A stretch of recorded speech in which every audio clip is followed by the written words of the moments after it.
I will introduce our guest speaker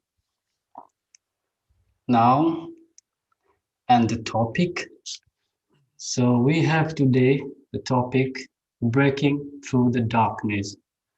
So we are living in such a world that now in major part of the world we are facing difficulties and lots of problematic situation uh, continuously happening something and somewhere. So during this struggling period of time, can we find that balance in our life and then turn that challenges into something gift or blessings? So our guest speaker, so McConnell, would be giving us insight into this topic. John McConnell is a stress management trainer and former prison governor and social worker. He has been studying and teaching this Raja Yoga meditation for nearly about 30 years. So that's a long period, 3 decades. So he has a strong interest in practical uh, application and implication of this spiritual philosophy and principles and the insight into a daily life. But interestingly, he's author also of the book Breaking Through the Darkness, the topic itself, and how to deal with the depression, anxiety, uh, looking through the spiritual perspective to the topic. So I'm very, very glad. And on behalf of whole Finland, I would like to give a very hearty, warm welcome to John McConnell. And now I will give the floor to the guest speaker himself, and we will be uh, enlightened by the topic. Thank you, John. Thank you. Thank you very much for a nice warm welcome. I'll try to speak slowly so that it can be translated, because we've got somebody translating it in the background there. So it's my first time visiting Finland. Um, it's one of those places I've always wanted to go to because we hear lots of good things about it. You're very connected with nature, unless I've got an old stereotype, and you've got mountains and forests and water and lots of natural resources, which, makes it quite a special place, especially as the rest of the world is heating up and things are getting out of control. So before we start, I'd just like us to spend a couple of minutes relaxing and, tuning in to the topic, because it's very important to let go of everything and just focus on the here and now. And so if you'd just like to make sure you're sitting upright with your legs uncrossed and your feet on the floor, if possible. And then starts doing some slow, deep, gentle breathing. So it's called diaphragm breathing. So breathing in through your nose, filling the lungs from the bottom to the top, holding the breath for the count of 3, and then slowly releasing through the mouth. So we'll just do that for a moment or two.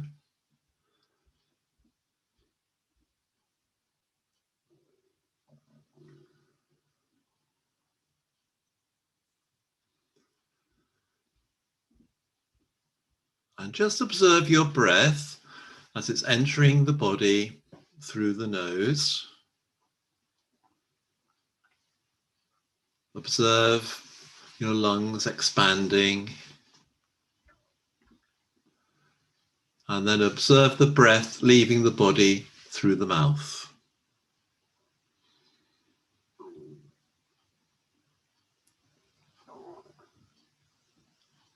So all your attention is being focused on your breathing.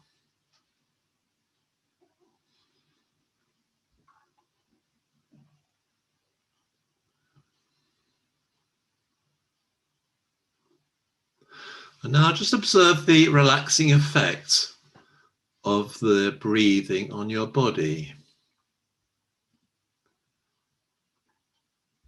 And just notice how the body is slowing down and the muscles are relaxing. And you're beginning to feel calm.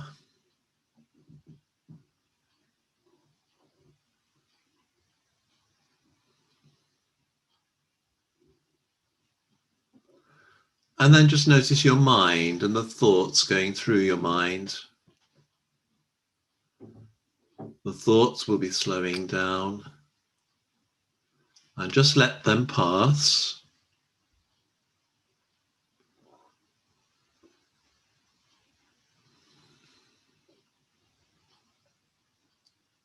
And just notice a sense of peace coming all over you.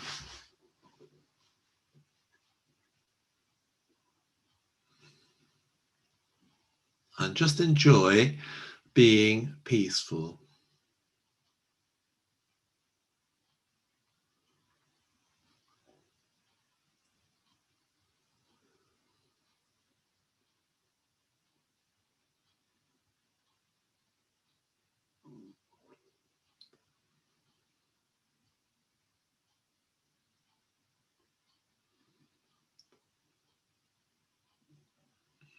And now just bring your attention back into the room where you are and just look around you. And smile. Very important to smile. It helps a lot smiling. It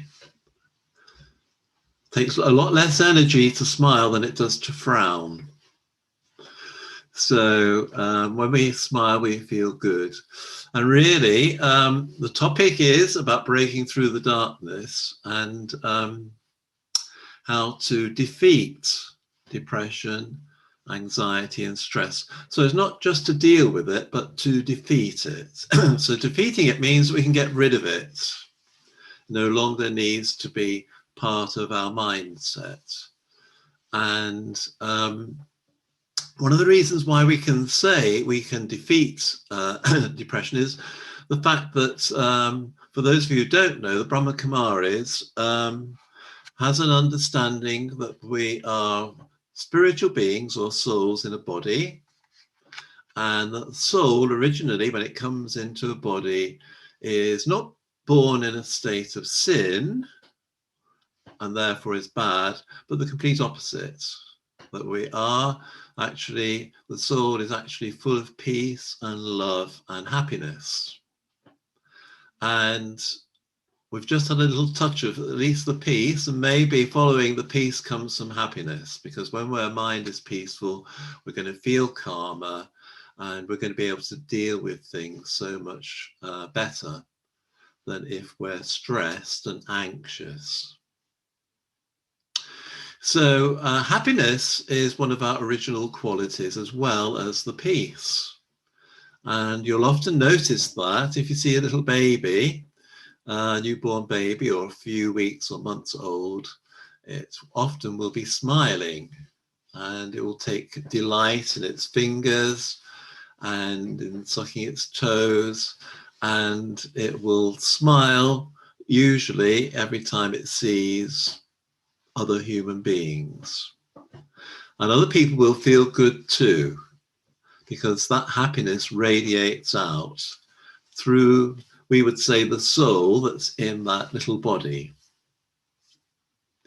So although we may be depressed, the answer, the observation is we weren't born depressed, we've become depressed.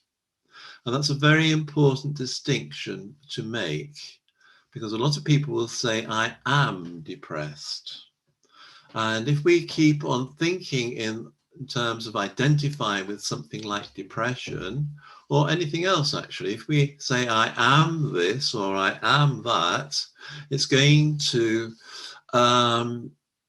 cause complications for us, because when we identify with something, we start thinking about it all the time. We start acting in that way, and before we know it, it's taken us over and it's become part of our personality. So the spiritual solution, in a way, is to recognize that depression is not normal. It's not part of our original personality. And then we're able to take a step back from it and look at it objectively. We would say with a state of loving detachment.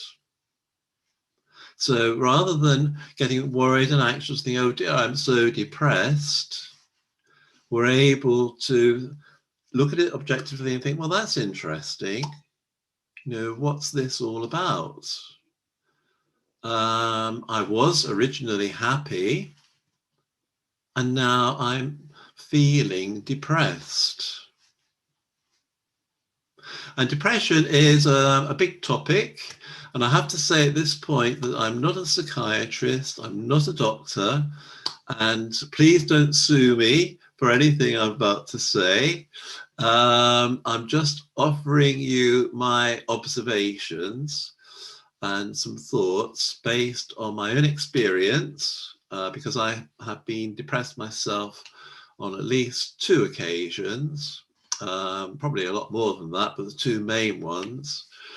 And I've studied the topic quite a lot and read about it and found solutions, you know, which have helped me, and I'm passing them on for you to consider. I'm not saying they're the answer to everything, and I'm not saying you must do it. These are things for you to consider if you want to. So I need to say that, I think, at the beginning. So I say depression is widespread throughout the world. A definition of it, well, the one I've used from in the book, comes from the dictionary, and it says it's a mental condition characterized by feelings of severe despondency and dejection, typically also with feelings of inadequacy and guilt. So I think probably most of us can resonate with at least some of those things, like feeling inadequate, like feeling guilty, being low in mood.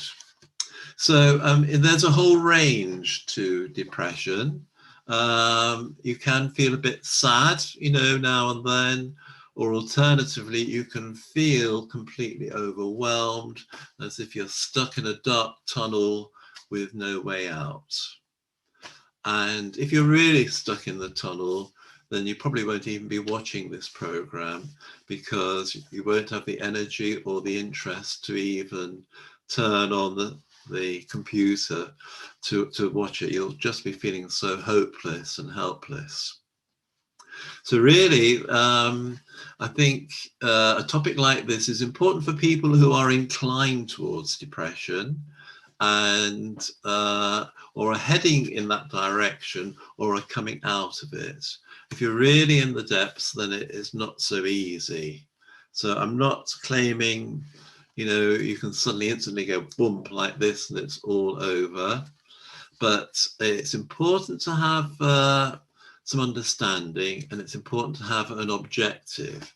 It's important to know that at the end of the tunnel, if you keep going, there is some light. And that, you know, if you're stuck in a deep hole, there is a ladder through which you can climb up. And one day, sooner or later, you will return to a state of happiness and a state of peace, if you want to. Now, that's quite an important point. If you want to. Some people don't want to.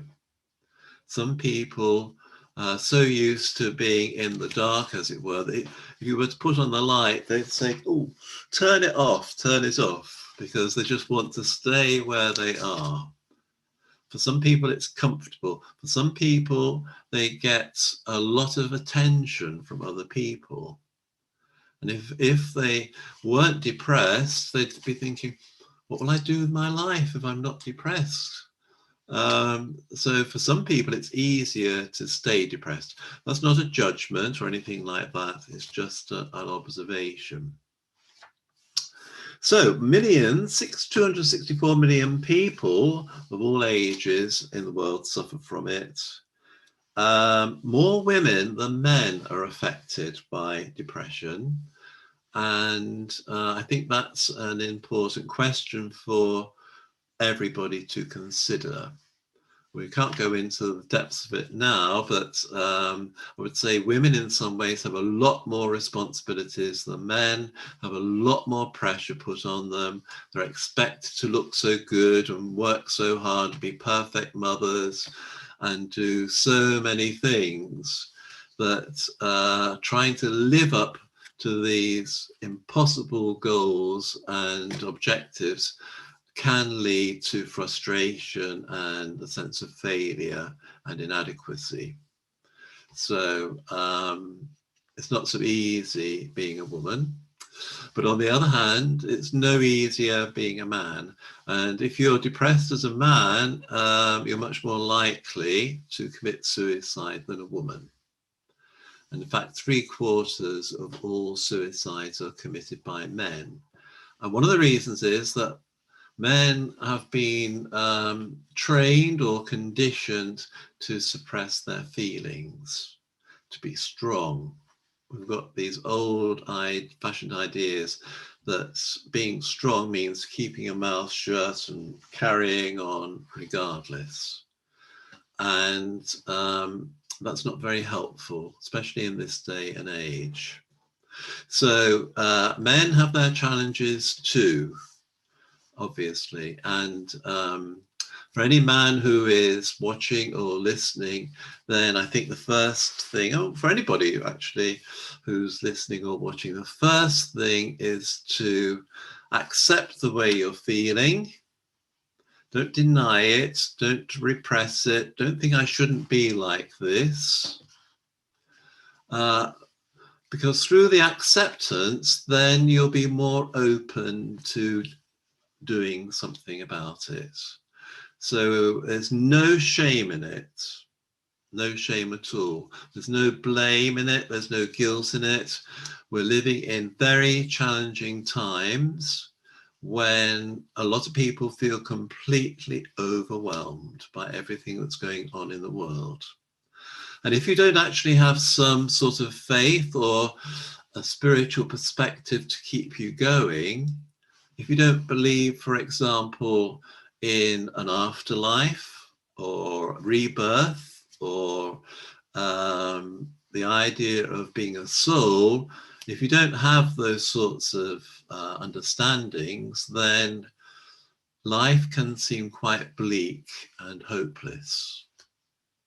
Because at the moment, we're talking about all the environmental crisis, there's the economic crisis, there's all the political tensions in the world. There's lots of things going on, which could lead to us feeling depressed. So in terms of the causes of depression, I divide them for the sake of simplicity into two types. There are the external events which are happening, like some of the things we've just been talking about, and other things like loss. I think loss plays a big part in depression. The loss of your job, the loss of a loved one, the loss of a broken marriage, the loss involved when the children leave home and a couple are left by themselves without the distraction of the children. There's lots of things which can happen. Traumas from outside in, being involved in a car accident that leads to disability. There's no end to the different things that can happen, which could, I'm not saying it would, could cause you to become depressed. Now I'm saying could cause you to become depressed because we do have options. We do have other ways of dealing with things.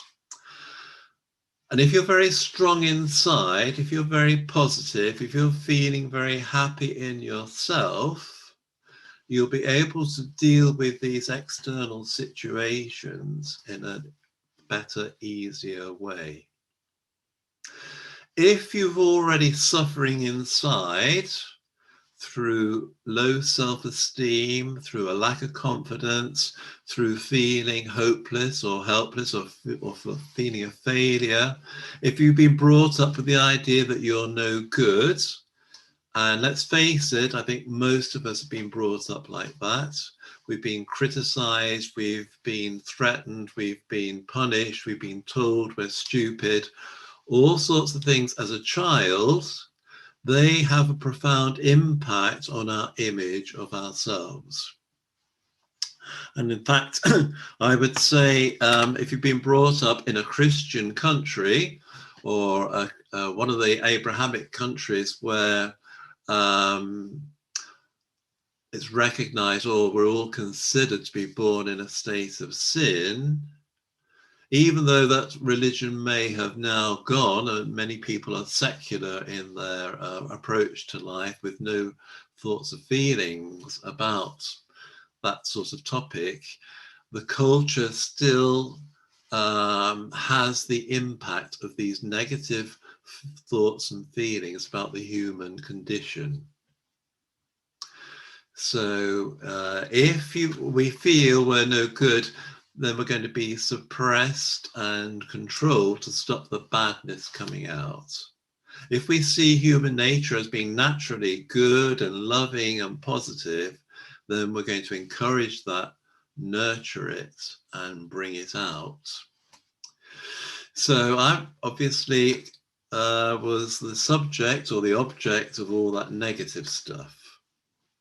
And I think if you're afraid of God and you're afraid you're going to go to hell for anything that you've done wrong, not only is your personality distorted, but your whole spirit. So there's going to be a natural inclination to feel bad about yourself.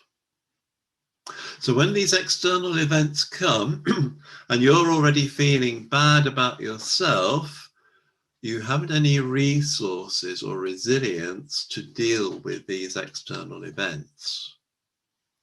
And in a way, those events will come and they'll just reinforce all that hopelessness that you're already feeling inside. So to say it's happened to me twice.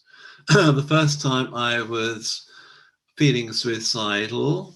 I was under a lot of pressure with the job.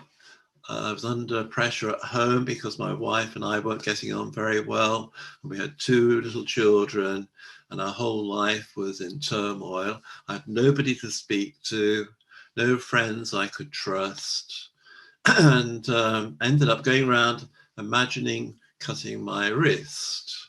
And of course, I went to the doctor, got some antidepressants, and was about to take them when a little voice said, no. There is another way. There must be another way.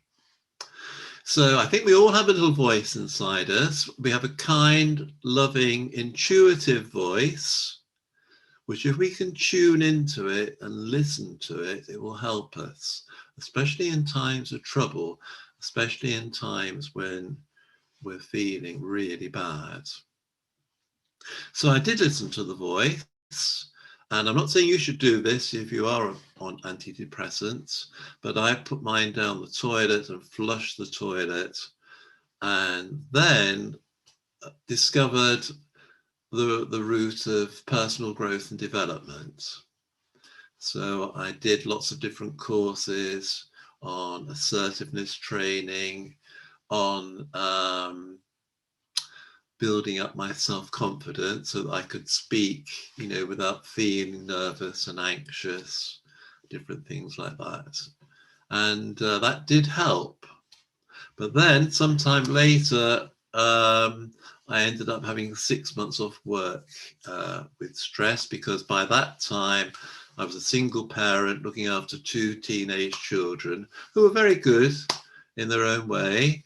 But it was a lot of pressure, along with the job, along with running a house by myself and trying to have a social life, etc. It all got too much. And with problems at work, I, in the end, collapsed, as it were, physically, mentally, and emotionally, completely drained. So, yes, I had to stop and think, why has this happened to me? So again, anyone who is depressed or stressed, take time out. Get a piece of paper and a pen. Ask yourself, why has this happened? What is the message? Because our life is an interaction between ourselves, other people, and situations and circumstances. And we're receiving messages all the time. But most of the messages we either ignore or forget. So the headache is a message. The back going is a message. My back was always going and I was ending up, hardly able to walk. It was a message which I ignored. I'd get it quickly fixed by the osteopath, carry on, and then something else would happen. So take that time out, ask yourself some questions. And in my case, I noticed that I was always running around after other people. I was always doing my best for my clients as a social worker. I was always supporting my colleagues. I was doing everything my children asked me to do, running here, running there. And I realized no time for me. And why? And I discovered the answer was I couldn't say no to anybody. So really my whole life was out of control. I was a puppet on a string and anybody could use me in the nicest way usually to do things for them. And of course, if you're not in control of your own life and you're running around trying to please people all the time, you're going to end up exhausted. So why was I so desperate to please other people? And the answer came back, fear of rejection. And that goes back to childhood. If you don't please your parents, do what they say and they want, then you're seen as bad.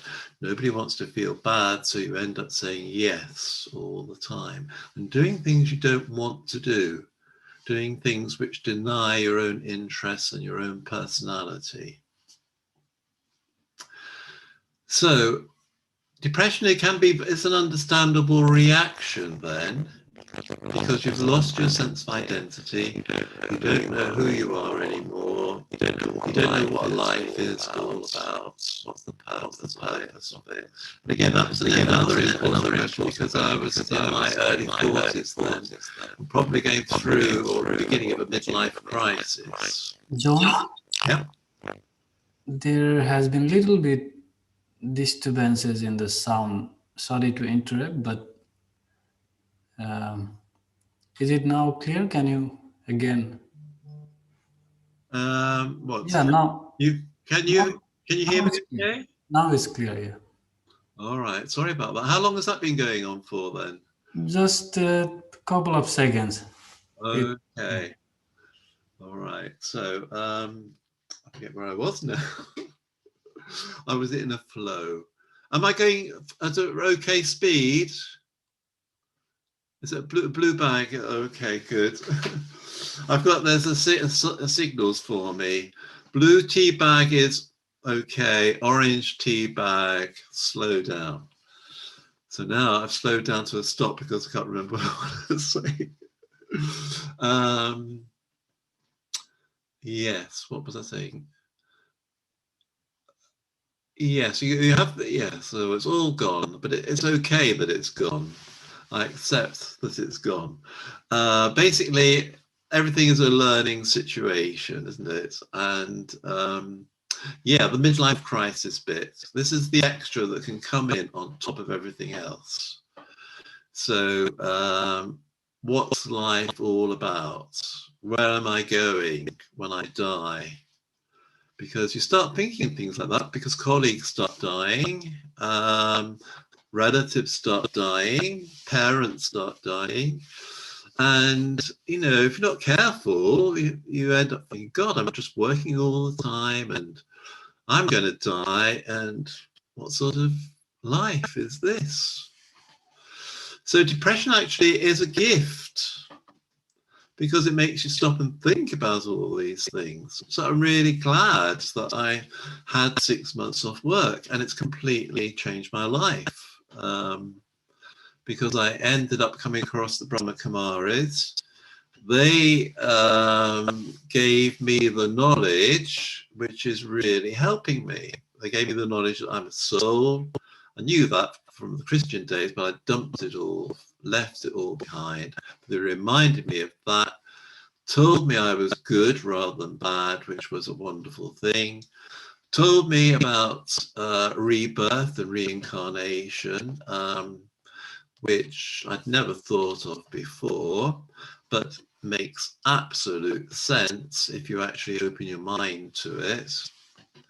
And then introduced me to God, who is not a big old bearded man in the sky with bolts of lightning and thunder ready to strike you down and get rid of you and send you to hell forever. Forever, mind you. This was a big thing. That's why I left Christianity, because I couldn't send anybody to hell forever. So how could God? And instead, God turns out to be quite an interesting character. God turns out to be a soul, same as you or I, and full of peace and love and happiness, and a being of light. Which is very different, isn't it, from that creature who's going to get rid of you. And so God, in fact, becomes very supportive. Now, what were you waving then? I couldn't quite see it, Peter. Oh, we're back on blue. Good, that's okay. So, yes. Life started to open up as a result of these understandings. I saw the depression as a gift, a messenger telling me to wake up, getting me to explore the bigger issues of life, the meaning of life, all those things which philosophers have talked about for centuries, and all the things that religions try to deal with. And we live in a secular age where most of the religions have been rejected because they don't make sense on one level or another, or because of the way people have been treated. So to come across a God of love, unlimited love, who doesn't punish anybody, and you might think, well, what happens then? This is where the law of karma comes in, which again is another gift to us all. Everything is to do with karma. What you give out, you get back. So if I am depressed, it's because I've created a life for myself where I feel unloved or unwanted, or all sorts of things have happened to me, and I've chosen unconsciously to deal with them in a negative way, made things worse, rather than dealing with them in a positive way. And again, this is another thing I've learned through the Brahma Kumaris, the power of choice. We always have a choice over how we handle anything. We can either go the glad way or the sad way, because we're very powerful beings. And we are creating our own life. So the life you're living at the moment is one you have created. Like mine, I've created, because I took an early retirement at the age of 50. I was lucky enough to do that. And I've spent the last 20 odd years doing what I've wanted to do rather than what other people have wanted me to do. So I haven't earned much money, but I've been happy and I've been able to travel the world talking about overcoming anger and depression and things like that. It's quite funny, really. Sorry. So you can turn your sadness and badness into a gift and a blessing. It is funny, isn't it? I must say. Sorry, you may not have a sense of humour. I don't know. I hope you do. But anyway, yeah, so it turned into a gift. The whole thing has become a gift. And if you go the sad way, if you're negative in your thinking, if you're pessimistic, if you're always looking to blame other people, if you're always complaining, what's going to happen? You're going to end up sad. And sad stands for stressed, angry, or depressed. So, we're free to go that way if we want, and the vast majority of the people on this earth do, because they don't know of any alternative. Because the system is geared to making us unhappy, so we'll buy more goods and drink more alcohol and do all sorts of things which will make other people lots of money. But if you choose to go the glad way, if you're positive, if you're optimistic, if you're looking for solutions rather than, concentrating on the problem, and if you see the good in everything and everyone, then your life is going to be very different. And you're going to end up feeling glad or happy. So glad stands for giving rather than taking, loving rather than being full of fear, because fear is the opposite of love.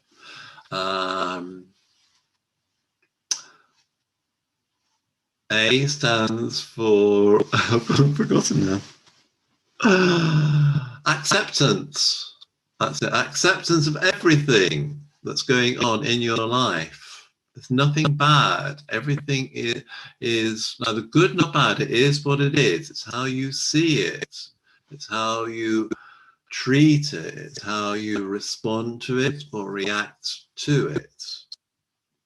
And then the last one is the D of glad, which is for detachment.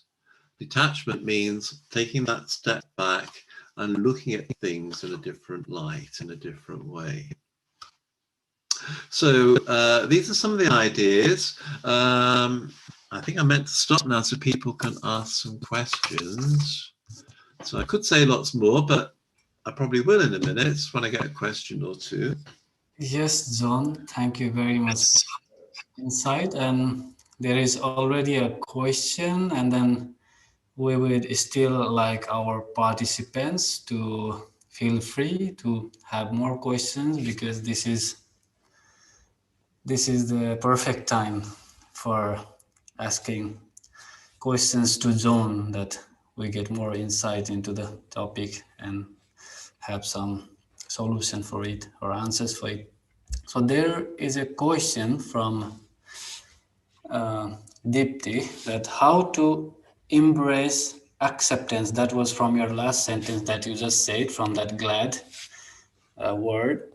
How to embrace acceptance of difficult situation or people positively, since our ego is trying to deny it, for instance. Yeah.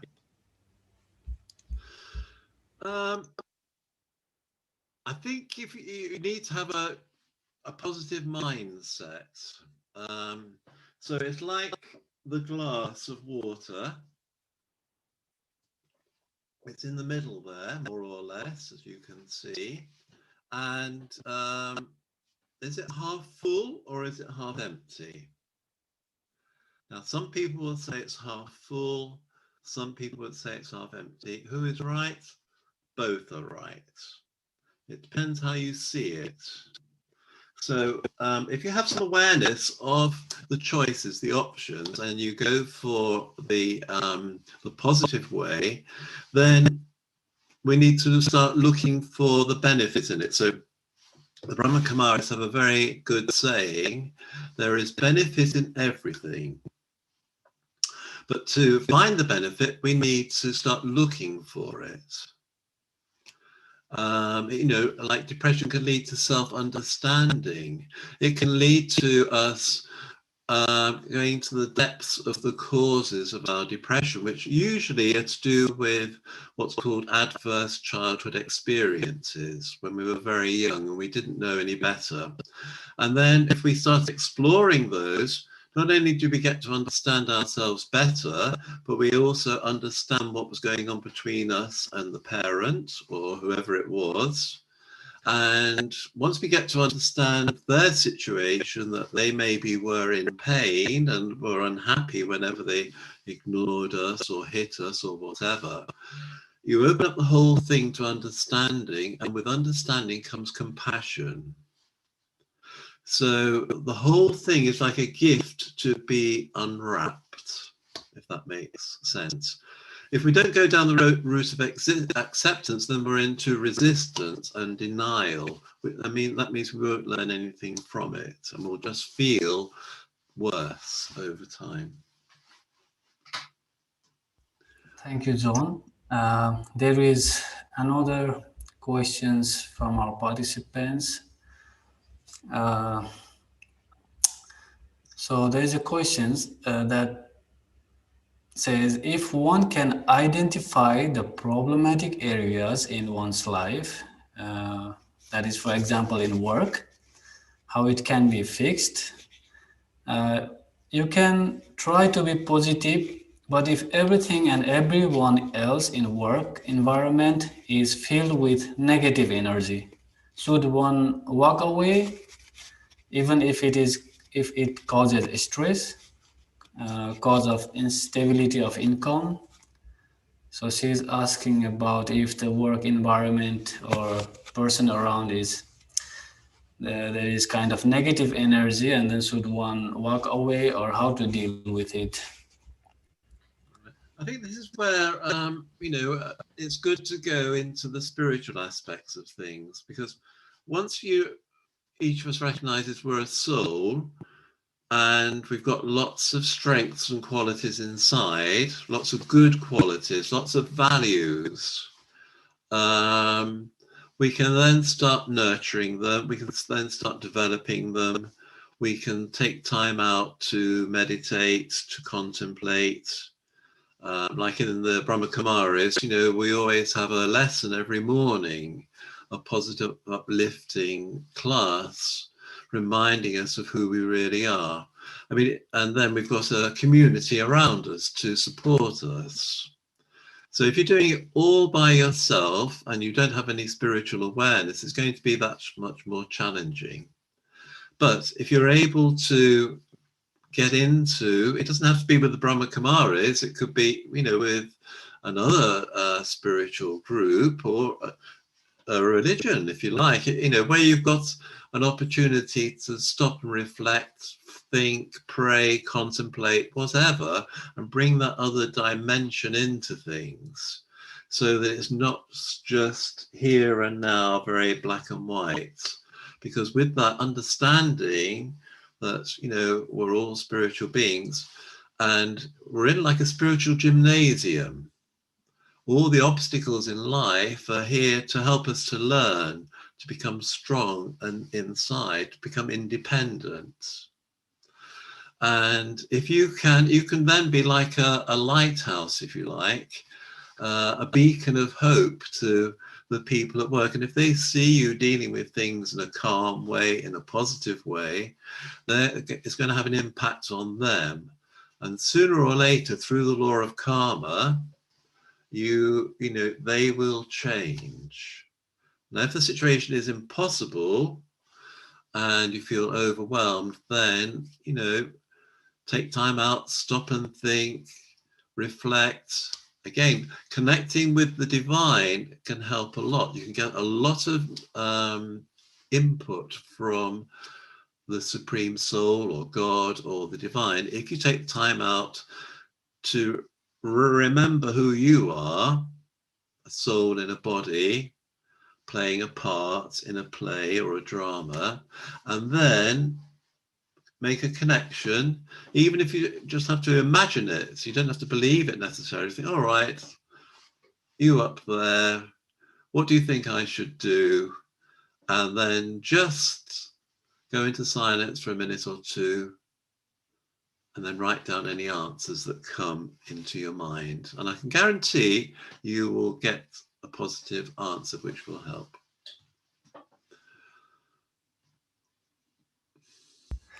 Nicely said, John, that I like the idea about the gymnasium, that you work against the resistance, and then the muscle starts growing, but then you need to have a right food and then proper rest, everything, so it gets stronger and stronger. So it was very nicely said, and hope we get a nice insight into it. So I don't know if we have still time for more questions. So shall we have a guided meditation from John himself for about 10 minutes or so, and then we can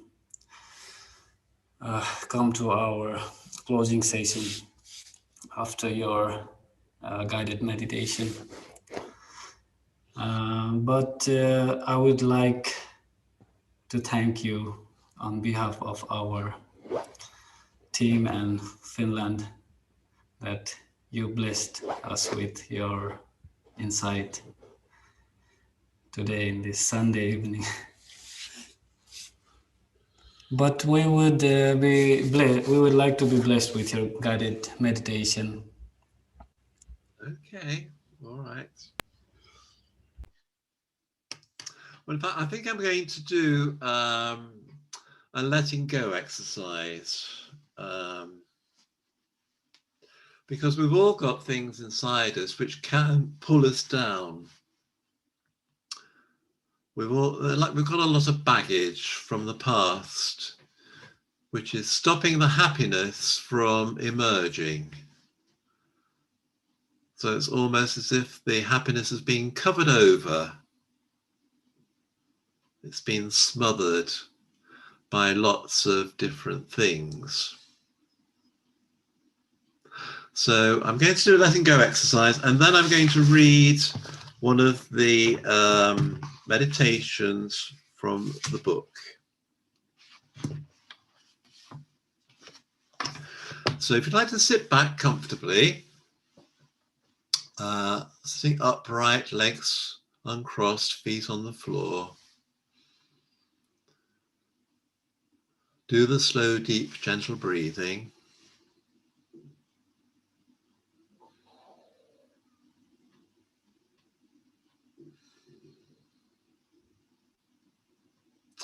Turn within and remember who you really are. So I'm a soul, separate from but connected to this body.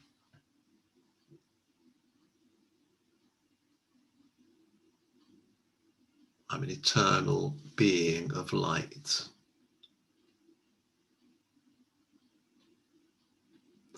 A point of conscious energy.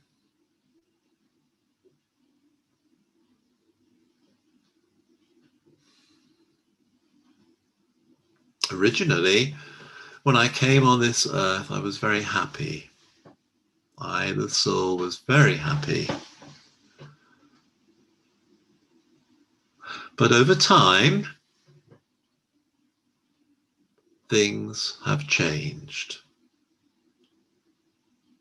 Things have happened to take away my happiness.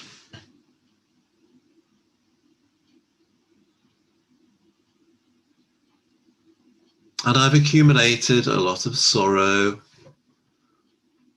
a lot of pain, maybe guilt, maybe shame,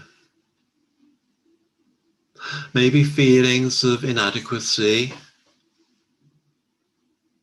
or hopelessness, feelings of being no good, feelings of being a failure.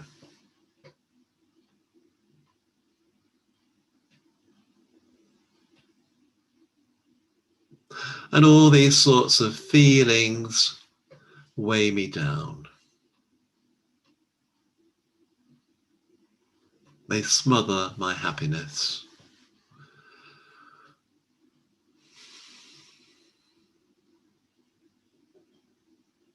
I want to be happy. I want to feel joy again. I want to be alive to the wonder of this amazing world.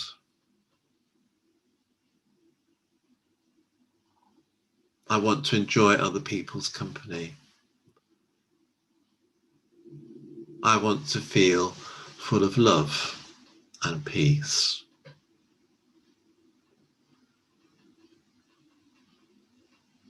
This is my intention.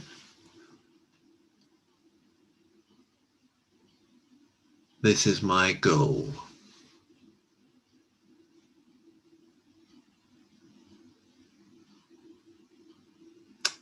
So, to make this happen,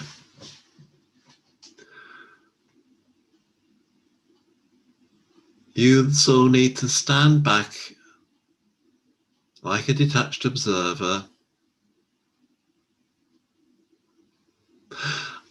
with the aim of letting go of all the stuff that's inside, all this negativity, all this sorrow, excuse me, all this unhappiness.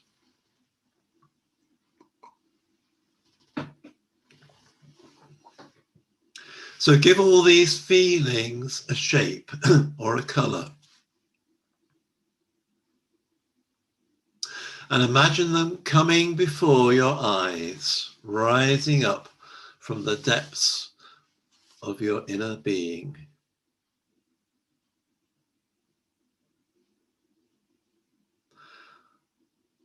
Don't dwell on them, just observe them and let them go. And imagine that they're going into a big container in front of you on the screen of your mind.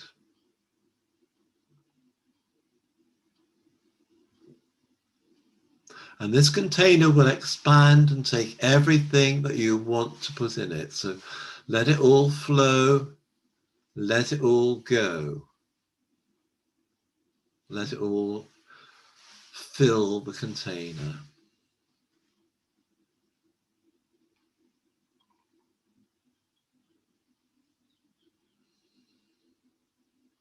And when the container is full and you're feeling lighter and happier, visualize the container being sealed so that none of those feelings can escape again.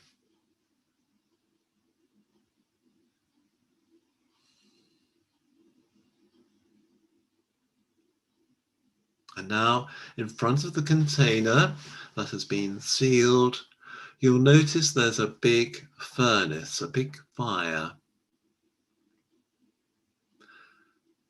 So visualize yourself pushing the container into the fire. Push it with love,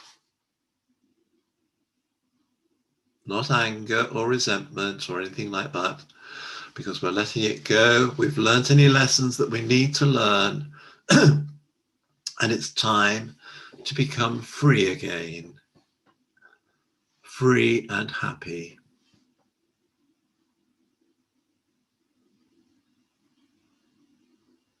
And just notice the container burning up with everything in it. It's all turning to ash. And just feel you, the soul, feeling so much happier, so much brighter, so much lighter. Feel yourself being like a bird. Imagine yourself like a big, powerful, beautiful bird, and see yourself rising above the ashes like a phoenix, and start flying through the sky,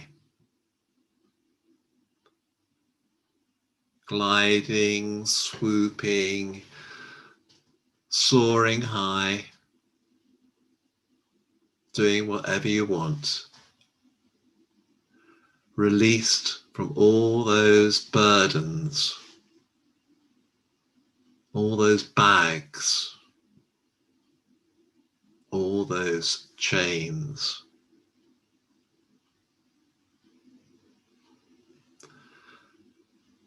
You're free to be your true self, a beautiful, sparkling star, a wonderful soul, full of lovely qualities.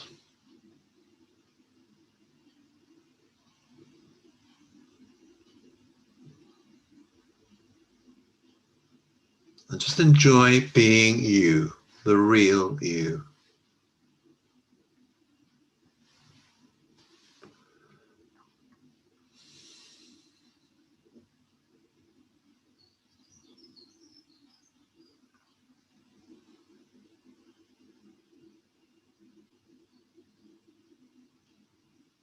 And now holding on to these positive qualities, these lovely feelings, just bring your attention back into the room where you are and look around you and smile.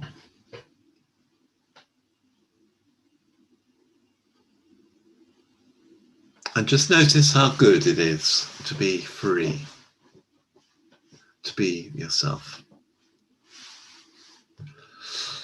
So I'll say Om Shanti, and for those of you who don't know, Om Shanti means Om, I'm a soul. Shanti means peace, so that means a peaceful soul. And there's the title of the book, which is available on Amazon or through Inspired Stillness, the Brahma Kumaris website. And it's been endorsed, who considers it to be a brilliant book on healing. So there it is. There's a website you can go to connected with the book called breakingthroughthedarkness.com. And there's lots of lovely videos on there, inspiring quotes, lots of international support organizations, lots of books you can read, recommendations, lots of different things to help you.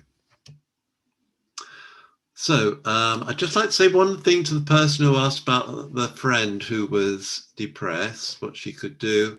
And I'd just like to say the answer to that one is to be patient, be loving, listen. That's the biggest thing you can do. Just listen, be there for them, see them in a positive light, encourage them, but don't force anything on them, and wish them well.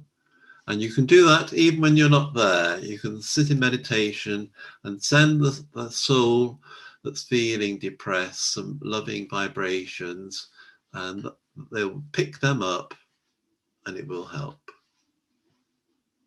So thank you for listening. Thank you, Ella, for inviting me. I hope it's been helpful and good.